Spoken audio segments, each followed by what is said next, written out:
from that pain, because of which I tend to self-harm. I harm myself, I scratch myself, and very, very hard. So what happens is that I feel that pain, and that pain kind of, takes away my attention from this pain.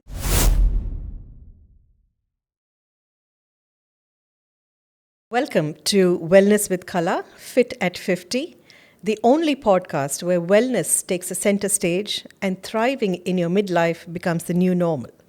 I'm your host, Kala Shekhar, a certified yoga teacher, a wellness advocate, and I'm here to guide you on your journey towards holistic well-being.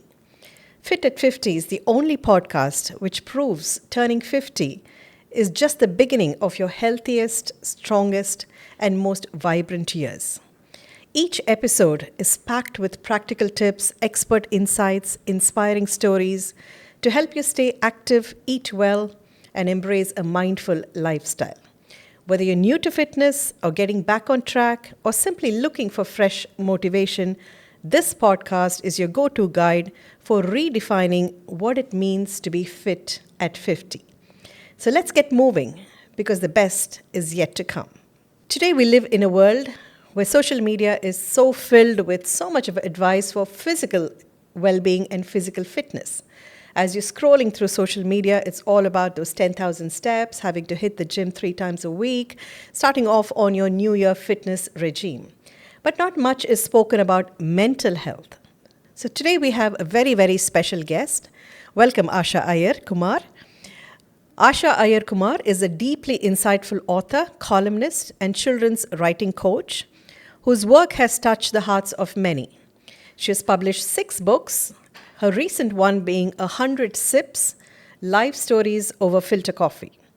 She spent the last few years of her life advocating for mental health awareness, particularly through her own journey of depression and panic disorder.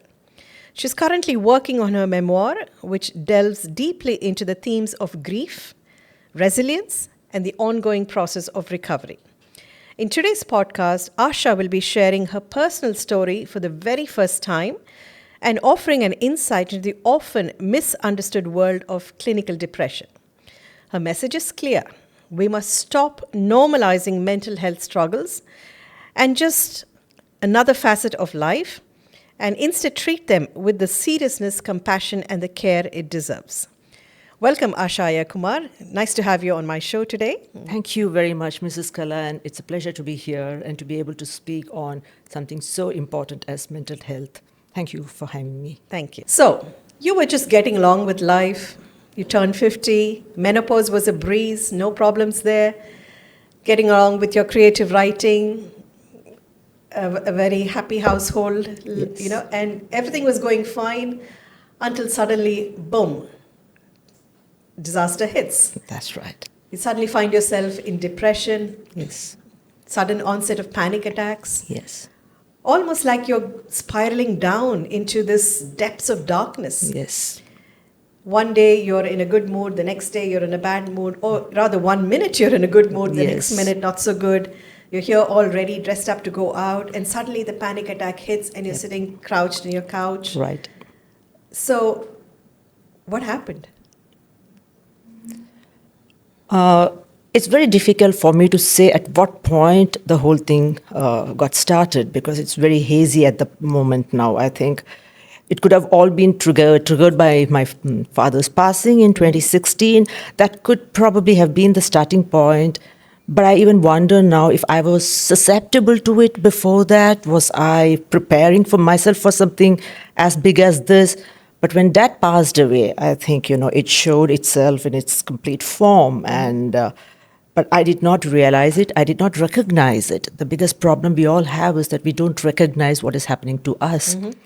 So I went through moments of grief. Weeks passed into months and months to years. A couple of years I was going through this. I was feeling initially, yes, very sad for the loss. Mm-hmm. But then I realized that it was just not sadness. It was something else. Yes. Dwell on that sadness for too long? Or? Yes, I think I did. That's what I thought. I thought it was prolonged grief. And someday or the other, it has to go away. Everyone goes through it. They all lose people. Life has to go on. And someday I'll be out of it. Poof. it will vanish, but it didn't vanish. Instead of that, I think it wasn't just sadness anymore. It was a little more than that. I was getting distanced from the world, from the people I met frequently, from the life I led. I wasn't interested in doing anything that I loved doing so much. And I knew that I wasn't myself. I was distancing myself. And I didn't quite like the person I was seeing in the mirror. And I said, "This is not you. What's happening to you?" And the trouble with the whole thing was I didn't know how to name it. I didn't have a name for it. I didn't know how to define it. I just knew something was amiss. And then I carried on expecting and hoping that it would go away, because this is something I haven't heard anyone tell me. That's what any logical human being would say. Okay, this is a passing phase. It's going to go away. Go away. And having lost my father, with whom I was very, very close, I thought this has to stay on for a little bit longer than it normally does with people. But it wasn't going away. 2 years was a very long time for me to put up with it. And I wasn't sure if I wanted to talk about it to people because, these are life circumstances that everyone goes through. What's so special about it to me? So what were the first symptoms that you started feeling, okay, something is not quite right now? Yes, the withdrawal from the goodness of life. You just didn't want to meet anyone. I didn't want to meet anyone. I didn't want to dress up. I loved dressing up. I loved my wardrobe. I loved going out. I loved meeting people. And these were things that shut down over a period of time. What would be your thoughts when it meant you had to go out today and meet someone? I wouldn't want to do it. I outright say no to it. So you would start making excuses not to meet people, not to meet people, cancel appointments. And people around me started getting very, very worried because I was not myself. And, it's not very easy for me to come out and say that, look, I'm going through something, but I can't tell you what. And that's when I realized that I needed help. I'll tell you one thing. Realizing and acknowledging that there's something happening to you and then being ready to take the step to seek help, that's where the healing starts. That's where the healing starts.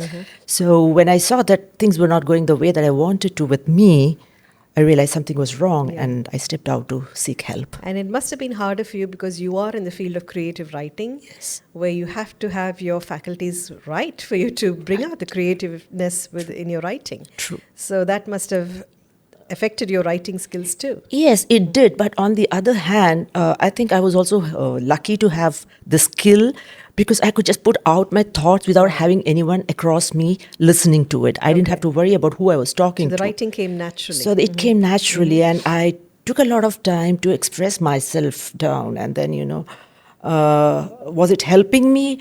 Not entirely, but then I at least felt that there was someone who wouldn't judge me for what I'm going through, and I could express myself wholesomely. So that was helpful, and that's how it started. Your writing has inspired so many people. I mean, I'm an avid reader of your short articles that you put out. They're so realistic, and it makes you want to. I start off with the first few lines thinking, okay, and then I just can't stop. They're such insightful writings that you do. Thank you. So you did mention that you had first 2 episodes of this panic attack. Yes. And then a third one. Yes. So that's when you realized, okay, something is seriously wrong. That's right. So how was the third one any different from the first 2, or was it more clearer in the third episode? So what was that difference that made you sit up and take notice? Okay, the first 2, I would say they're still, very murky, very hazy in my memory because it was also classified as moderate MDD, moderate major depressive disorder by the psychiatrist. And I was on medication, and pretty soon I started feeling much better. And, you are very arrogant about these kind of things when you think that, okay, I'm better off now, then I can, wean myself off the medication. And when I started... Can I interrupt you for a moment? So at this point, I didn't get how the medication came in. So had you already seen No. So when I started feeling something was going wrong with me and I decided I need help, I went to the psychiatrist first in India. It didn't help. That's the first step. The first step, to put aside the stigma and say, I need help and go see a doctor. Absolutely. No, I didn't even think in terms of stigma because I knew people didn't talk about it much, but this was between me and a Yourself. professional. Yeah, No, and a okay. professional with whom I was going to, share everything that I was going through, and probably he would help me. So I didn't have to talk about it to people around me Yeah. first. But it is a big defining moment where Yes.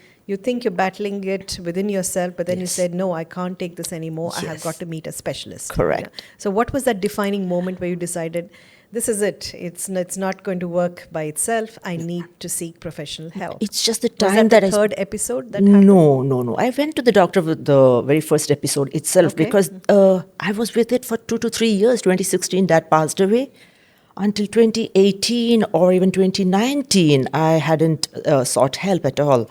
And I was just And waiting you were for it to just continuously go. having these panic attacks. No, I did not have panic attacks then. The panic attack started with the third episode, Oh, which is okay. why I say it that was more intense than the Okay. first two. So the first two I could carry on, and I was on medication. I felt I'm going to be okay. I'm going to be okay, and then you also tend to put up a facade, of being well, of especially when you know you're not well, you also make that much more Excuses to act like you're well. like you Yeah, are yeah. well. You don't want anyone to know, probably. And I also realized that people may not understand this because uh, in the modern society, stress is very normal Yeah, nowadays. yeah. I mean, if I would go and tell people that I'm stressed or I feel worried, they would say, "So what? We are all stressed. We are all stressed for different reasons." So I didn't think that it would be taken very seriously by people, and I felt there was no need for me to talk about to people, but instead I would go and take professional help. So I Okay. went to the doctor. I was on medication for a few Good months. decision. Yeah. Yes, and I think that was a very good decision. So again, I would like to, stress on the point that to acknowledge and to accept that there is something wrong happening to me after a prolonged period of symptoms. Okay. Like being sad is one thing. We all, we get upset. get sad at some point in our lives, At some yeah. point in time, we are upset, we are angry, we are sad. But then if it prolongs beyond a point where you think that no, this isn't going away at all. This got to, I mean, it stuck to me like pieces of sticker on me. So that's when I thought, yes, I need to go out. Just out of curiosity, I know no two people are the same, but what do you feel in these panic attacks? What goes on in your mind? Yeah. Okay. So let me You just start breathing, shallow breathing, sweating a bit. Yes, I'll tell you like the first two. Okay, the first two. Then I stopped medication on my own. I just want to tell you that I was arrogant enough to stop medication. So you just thought you were getting better. I was getting better. This is because I want people who are on medication not to stop medication on their own. Okay. And there is a gradual process of how it is tapered off, and only the doctor can tell you when you're okay to be off medicines. Okay. And this being my first experience, I thought, okay, You just decided, okay, the attacks are... attacks are, I know, I'm feeling much better. I'm going out and I'm enjoying life and things are back to normal. And then I slowly stopped the medicines. And then there was another trigger, if I may say that, after COVID. Okay. My best friend from college, she lost her husband. And that was the second trigger point for me, and then it was all back all over again, and I was Reminded back you of into your that father. spiral, yes. So there was something about losing people that was affecting me. That's what I understood. So, and the second time it happened, I ran to the doctor. I said, no, I need So the what medicines exactly again. happens when you get this panic attack? What happens when I get this panic attack? It's sudden. Like I start getting this churning in my Starts with that stomach. It's a little bit of uneasiness in my stomach, and then it rises, and then you start panting, and there is shortness of breath. You start sweating. I start sweating. Sometimes it's sweating. Sometimes I feel very Chill. cold. It's very chill, and then there are pinpricks all over my body, and it's deep emotional pain. I don't know how I can explain Like that you're unless just you falling into a deep dark hole. down, and where you can I'm just not crawl back no, up. and I'm losing control over myself. Okay. It's like I know I'm helpless. I don't know what to do next, and that's when in the third episode, the panic attack started only in the third episode, and it came back very, very big. It was a relapse. The doctor said it was a relapse because I hadn't completed my medication and my treatment in the first two. And I was overconfident, probably. And when this happens, the tendency to harm myself because it's explained this way, I'm going through an emotional pain, the panic attack and the rest of the things that trigger, they are emotional responses to something inside me, Yeah. okay? A thought, So the mind is a not logical at memory, all. not at all, not at all. I can't even sometimes put a finger on what caused it. And when that happens, I need to distract my mind from that pain, because of which I tend to self-harm. Oh gosh. I harm myself, I scratch myself, and very, very hard. So what happens is that I feel that pain, and that pain kind of, takes away my attention from this pain. Yeah, so the physical pain. The physical pain is kind of taking my blurs attention out away. the mental pain. Mental Yeah. pain. So that's how I found recourse to, doing these kind of very, very ugly things to myself. And that's when I realized that, no, this is That no is a joke. dark place to be in, isn't it? It was. I was down in an abyss. I didn't know what to do. And I ran back to the doctor. So I at least had the confidence there was someone that I could go back to. Yeah. Okay. And it's very important finding the right doctor, someone who can understand you. Precisely, yes, because the one that I'm going to now isn't the first one. I had to change doctors thrice because You need to have that comfort level of talking, disclosing to the one doctor. thing is comfort level. The second thing is the way they make you Approach. understand, approach it. I wanted to understand what was happening to me. It wasn't like I knew I was sick. But what kind of sickness is this? I have heard people being, mentally deranged. We use the insane and mad and stuff like that. But I refused to accept that I was insane. I refused to accept that it was anything that people normally talk about, and this needed to be explained to me. So When you have a physical ailment, like say you have a headache or you have fever or you have a sprain or a fracture, you know it's a physical ailment, you know the treatment for it, and people around you are willingly offer their suggestions for it. Yes. When it comes to a mental health problem, Yes. then nobody can understand what goes on, nobody's Not. able to offer any suggestions. There are people who are flippant about the whole issue and say, come on, get up and keep moving. Because that's exactly where I say, the awareness, although it's getting better now, we are talking more openly about it than we used to do. But the awareness about what causes this, why this happens, and what needs to be done, and why we needn't really suffer silently, Many of us, I'm sure that there are so many out there who are going through the same kind of symptoms and struggling with themselves. And they don't do much about it because they say there's nothing to be done about it. Yeah. But then it doesn't go away poof like that one fine morning. It doesn't vanish. Yeah. Which is why the awareness about why it happens and what's going on within you when this happens is very important. The first instinct is for people to say, come on, get up and snap out of this and let's get moving. Come on, let's go to the gym, let's walk a bit, run a bit, meet people, it'll all get better. And it doesn't. And ironically, those are the things that you don't want to do at this in the period. first place. Yes, Exactly. yes.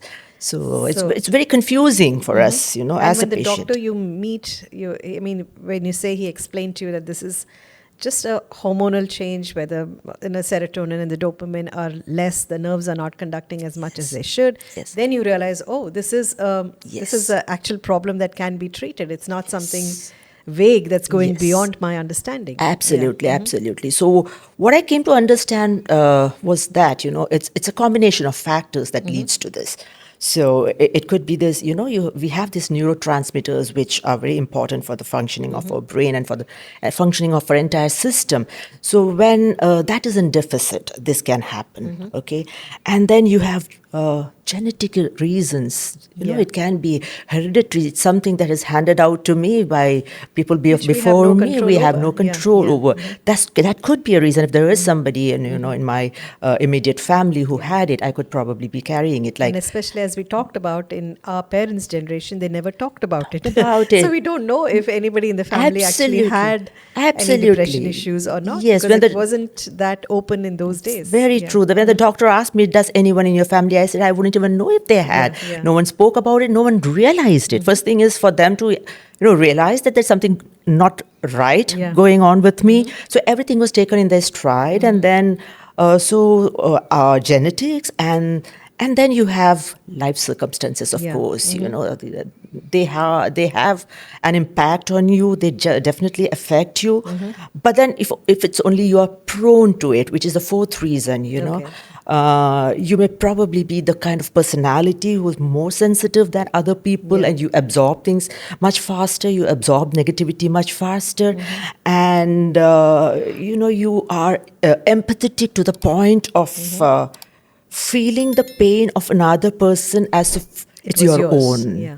So when you said with the passing of your father, your mother took the grief very, very strongly. Yes. And your interactions with your mother would rub off that grief to you. Yes, And you took absolutely. on that burden of that Yes. grief. Yes, And yes. that was something you couldn't handle. I couldn't Wasn't it? You handle. were already battling with your own grief. Correct, And then correct. your mother's grief transferred on to you. Yes. And that was a double whammy. Yeah, that double whammy it was. So that's how, I understood that there were all these four factors coming together, and then it assailed me in a Yeah. way that I could never imagine would happen to me, because I was a very happy-go-lucky kind of person. Yeah. I interacted with anyone and everyone. I loved meeting people, and here I am.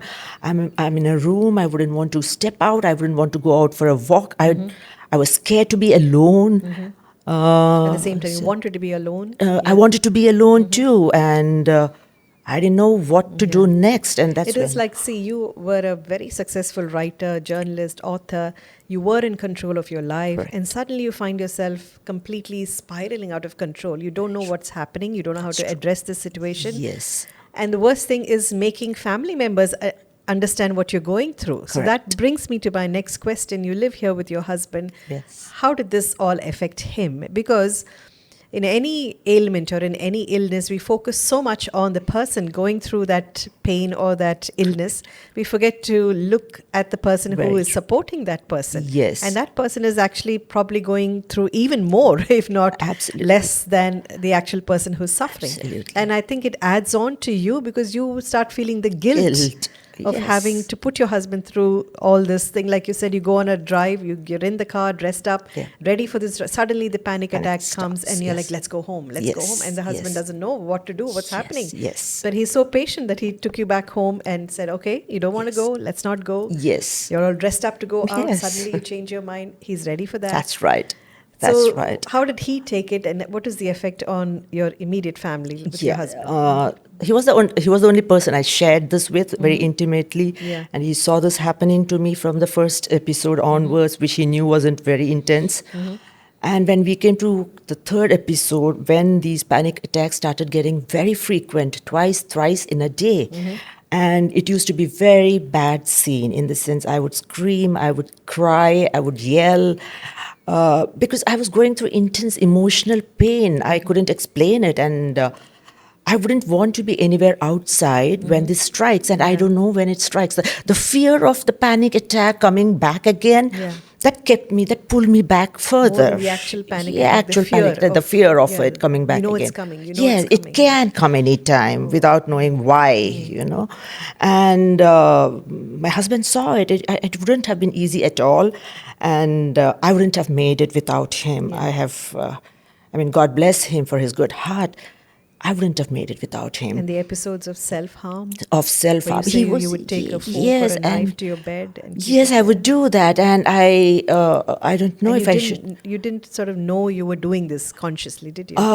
I knew I was doing it, but I wanted to do it. I needed it because okay. that was the only thing that could probably, make up for the emotional pain I was going through at that point in time when the panic attack struck me. And, for him to watch this happen, I can't imagine how it would have been. And that guilt started eating me up again, like I was So being a again, burden. You're going through something which you Yes. can't control. You Control. don't understand what's happening. And then the guilt of affecting Affecting somebody somebody, close to you. and he being so nice to me, he being so understanding, that even makes you feel even worse. He's yeah. been so good to me, and why do I do this to him? And then we came to an understanding where he said that, look, I understand what you're going through. I understand this is not within your control. I know you're helpless. Now let's do what it takes, whatever it takes Okay. for us to get over Wow. this. We are going to fight this together. And the day he said we are going to fight this together, I was up to it. I said, yes. I know this is going to be a long haul. It's not going to be easy, and I'll have to go through it it's not like I can escape it. Yeah. I really need to go through the woods and then get to the other side of the whole thing. I'm glad both of you knew that there was another side. There was light at the end of the tunnel, so that kept you going.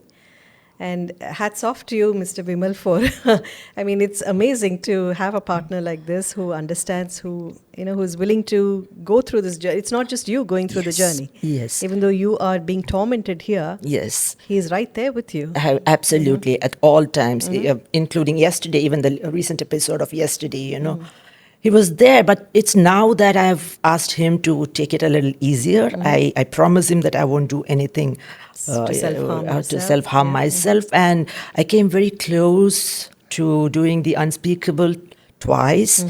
And that scared luckily me. someone was there with you. No, I have only, Almighty to thank me for. You were by yourself. Yes, I realized that, no, this was something I couldn't do because there was no one. I was alone at home. And twice I came very close to it. And I don't know, God was great. And he deterred me from doing anything further, anything nasty. And here I am talking about it. And I want people to really understand that this is a genuine health problem. Yeah. It's a health problem, and it's got nothing to do with my character. It's not a weakness. It's not because I can't handle stuff. It's just that your health doesn't allow you to be what you are. It's just like getting a fever or getting a throat pain or a body ache. Yes. This is something. Yes. Mental illness is as good as a physical illness. Yes, yeah? I would even liken it to, someone suffering from cancer. Yeah. I mean, this is like, it's inside, it eats you up slowly, gradually. We're not ashamed to say I have diabetes or I have cancer. We go seek the right treatment for it. Right. And then, so this is about you knowing that this is killing you from inside. And one fine day you're going to wake up and find that you are not yourself anymore. And that's going to crush you. And most people, by the time they realize that I'm not myself, I don't have any purpose in life, why am I alive like this, what do I do with a self like this, that's when they tend to do the extreme things. And seeking medical help at the right time is very, very important. Very, so you would very suggest important. seeking medical help way in the beginning itself. Yes. How do we know this? I mean, most people don't understand how to recognize this. Okay, so sadness is something very normal. Being upset, being angry, going through the entire gamut of emotions. Grief when you lose a person. Yes, is normal. it's all very normal. But when it gets too often or too prolonged, you don't get out of it. You are angry consistently. I was aggressive deep inside me. I wanted to break things. I wanted to hit myself. I wanted to hit the wall, kick the wall, because there was aggression inside and I didn't know why. For what? Who was I angry with? I had no clue. And when this goes on for a long period of time, if you don't snap out of it, in a few weeks' time, go seek medical help. Seek help. Yeah. I mean, if the doctor says that you are all right, you're lucky. Yeah. Okay, come back home feeling happy. But then if there is something that needs to be tackled, do it right away. So when you go to a doctor, are there any tests that they run through to anything that is there to say, okay, this is something that's not quite good? There are some tests and isometric tests that they take, and that will help them decide on the level of and a lot of questioning. Yes. It's something that you can only decide from the symptoms.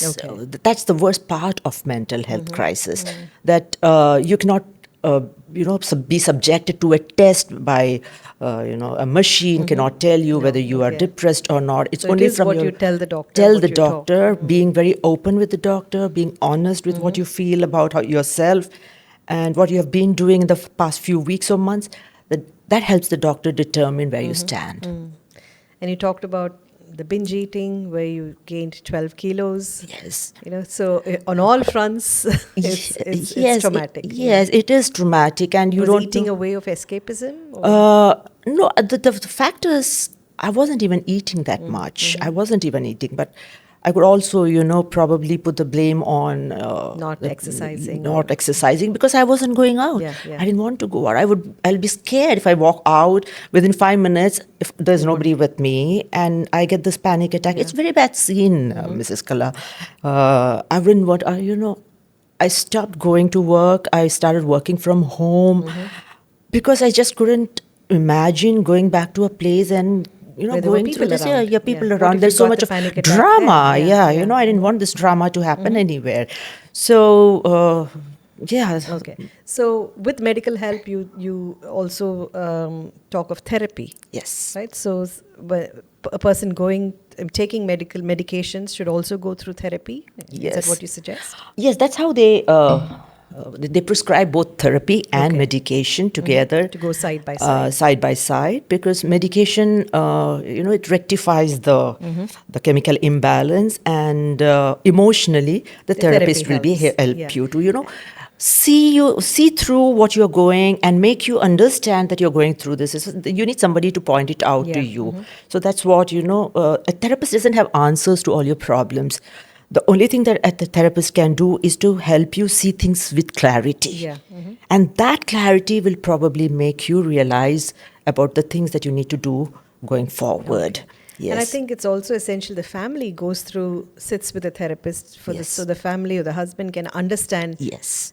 what you are going through. Yes. Because so then they are better equipped to able to help you. Absolutely, absolutely. So we need to have open conversations, whether it is between family members or between friends or between colleagues. We need to have open conversations about this, which I think are happening now, but I'm not very sure how helpful it is, Yeah. and if it is helping people come out of it.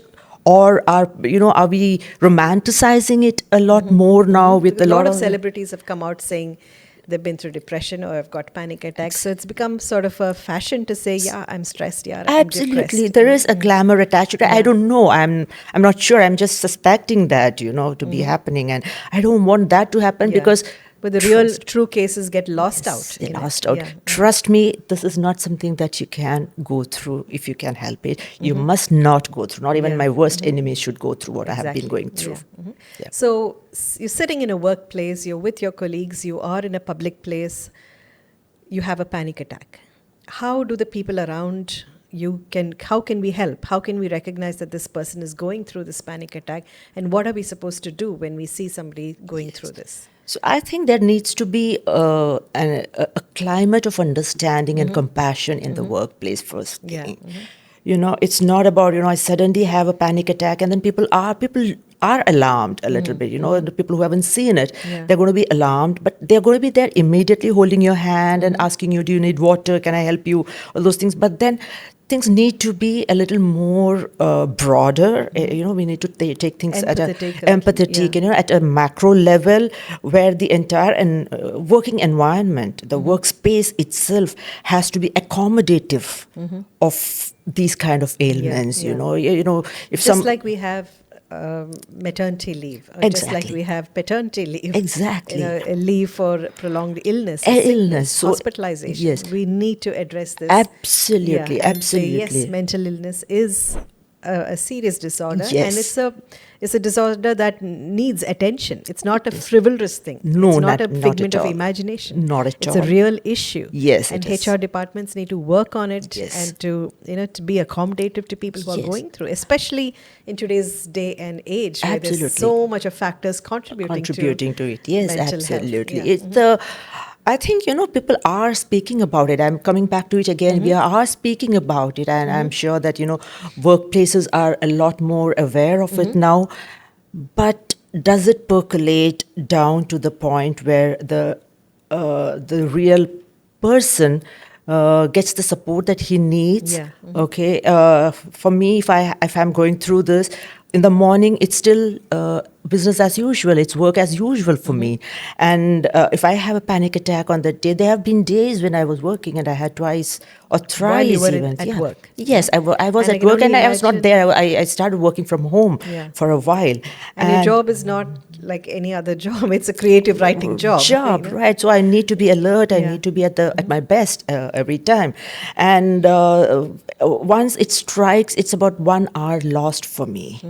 I take the medicine and it takes about 1 hour for me to slowly get back to normalcy. So it's so difficult for me to make people understand that, look, I'm having difficulty working. Yeah. In spite of that, I'm doing my best. And that's when, you will have to appreciate your colleague or your team member. If there is somebody who has a problem, talk to them, Yeah. give them that support, yeah? And try to understand that this is a serious issue. Yes, just yes. as serious as a physical illness. Yes, cut some slack for Yeah, them, yeah. and then let them do it the way they can, or allow them to take a little time off, Yeah. and then get back to work as So best have as your possible. company policies. Yes, we need to tweak company policies to Yeah. include this as one of the major reasons for even, I would say that even affects the output. People don't work the best that they want to. They are not the best versions of themselves. So that's also going to affect the output of the person. Exactly, So yeah. we need to think of all these things and then put mental health right at the center and front, and Exactly, say that, yeah. okay, let's now do something about it. Exactly. Perfect. So you see, depression and mental health struggles are often seen as something people can get over and people can snap out of it. However, now that you've said that your struggles, if you tend to ignore the symptoms and the signs of mental illness, it can actually erode your faculties over a period of time. Yes. And so can you sort of touch upon, like, if you untreat it, if you don't seek help, I mean, how can these mental issues affect your life? Yeah, if you remember, I was, giving you an analogy of cancer. While that is life-threatening, okay, very evidently life-threatening, this is life-threatening equally life-threatening if not more. if not more, in a very indiscreet way. Okay, so you're losing yourself, you're losing your faculties, you don't understand what is happening, and at one point you start blaming yourself. Yeah. You get to a point where you start blaming yourself and take responsibility for whatever is happening to you, and you feel like you are a failure in life. Okay, in spite of all the accolades, achievements. all your achievement, all the merits that you have, you might be the best person that you are in your profession, but at the end of the day, when you're not able to stand up to yourself and Yeah. support yourself, you consider yourself a failure. You're not able to control You're not. your feelings. Yes, and control you think the way you feel. You feel so, and that is where it's important for us to think that no, it's not me. It's not me. It's Yeah. not Asha. It's just This a is- little body yeah, malfunctioning. it's an Yeah. abnormalcy Yeah. that needs to be fixed. Yeah. Okay, so don't take responsibility for whatever is happening to you. And that's an additional burden to carry on. And, Yeah. and don't get emotionally entangled with it. You treat it as something that is here. Okay, you are troubling me. I need to deal Yeah. with you. Just like you would have a bruise on your hand. I mean, we're not trivializing it. Yes. But you're saying it's as simple as that. Simple seek as help. that. You know, Yes, acknowledge and seek help. Yeah, I started looking at it very objectively. Very funnily that I would tell it, what do you want to do with me now? Yeah? You want to play with me? Come on, buddy. Let's have a game. Yeah. That's how I started conversing with this thing. And if someone were there, they would have taken me to be insane. She talks to herself. So, but then I needed to do that to let myself out of the guilt of feeling I'm responsible Yeah. for that. I'm weak. I can't stand up to it. Look what I've And done to Look what I've myself. done Yeah. to myself. You're no good. So all these things, it's not because I want to think these thoughts, but these thoughts occur to you very naturally. And at one point when, push comes to shove, and when you are on the edge and you can't stop yourself from blaming yourself, you do the undoable Yeah. thing. You do the thing that shouldn't be done. Yeah. So that's where I feel, it is... Don't push yourself to go to that extent. Yeah. Tell yourself that it's not me, it's not Yeah. me. It's something that is happening to me. It's an abnormalcy that needs to be fixed. So it is, again, it is life-threatening in a very, very different way. So, just to sum it all up, what message do you want to tell our listeners who might be struggling with mental health issues? The first thing I want to tell you is acknowledge it, accept it, okay? And acknowledgement doesn't come easy because we tend to, shrug it off and we shake it off, saying that it's something very And the simple. world around you also says, come on, Come on, get keep up, moving. get up. Yeah, snap Yes. out of it. So don't involve the world in the very first instance. Okay. Okay, this is something between you and yourself. Okay, if you know what I mean, it's between you and yourself. Talk to your very immediate family members, your husband, your whoever you think will be willing to understanding listen and to you. sympathetic, Yes, yeah. sympathetic. Okay, because I cannot be going and talking to somebody from an earlier generation. My mother wouldn't understand. My, in-laws may not You did mention understand. your Yes. mother didn't understand what you were going You're through. Yeah. going through, but they knew that there was something that was not right with me. So you speak to your very immediate relations Yeah. or your friends, and then tell them that I think there's something wrong with me and I need help. Just go seek help, Yeah. and that is the point of healing for you. You It will doesn't heal. matter if you're too early in seeking help. Absolutely, no. What matters is you're too late in seeking Yes, help. by the time you realize it, and then you are at a point where you think that there's no going back from this, it's too late, and then you have, you have damaged yourself beyond a point. So don't wait for it. Accept it, acknowledge it, and tell yourself it's not because of you. It's just like having a fractured leg Yeah. that you would talk about. And if you want to talk about it to people, talk about it in a way that they will understand. Yeah. And do not have self-pity. Self-pity. Yes. That's a very Because important thing. it's very easy for me to drown myself in self-pity and say no one understands. Yeah. Because you can't blame them. There isn't much talk about it. There isn't much literature available about it. We've only seen people going through it. Yeah.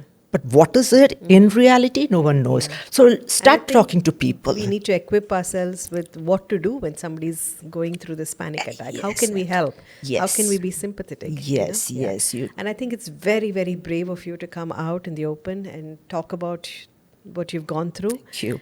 I love the fact that you saw light at the end of the tunnel. You knew that Yes. this is not going to last forever. Yes. There's always going to be a brighter side when I come out of Absolutely. this. You took Absolutely. charge of the situation. Yes. You and your husband together said, we're going to come out of this. Yes. And you sought help. Yes, I you did. went to the right person. You found help. Yes. There was no stigma or shyness associated with this. Yes. And here you are writing your memoir and Yes. coming out in the open, Yes. educating people about this, making sure more and more people are aware and know what to do. Right. And sort of it might be helping any listener out there who is like, this is exactly what I'm going through. Yes. Yeah, and Yes. I don't need to feel shy about seeking help. I can go out. This is a Yes. logical thing that's happening. There is some sense to why all this is happening. Yes, it's absolutely. not like my mind has gone berserk. Yeah, yes, yes. There are biological reasons to it, and the earlier you get to understand that, the easier it is for you to get out of it. So don't delay, seek help. Exactly. Is what I want to tell you all. Thank you so much, Asha, for coming on the show. Thank you very much for listening to this podcast. We will see you soon on yet another podcast, Fit at 50. The best is yet to come. Thank you.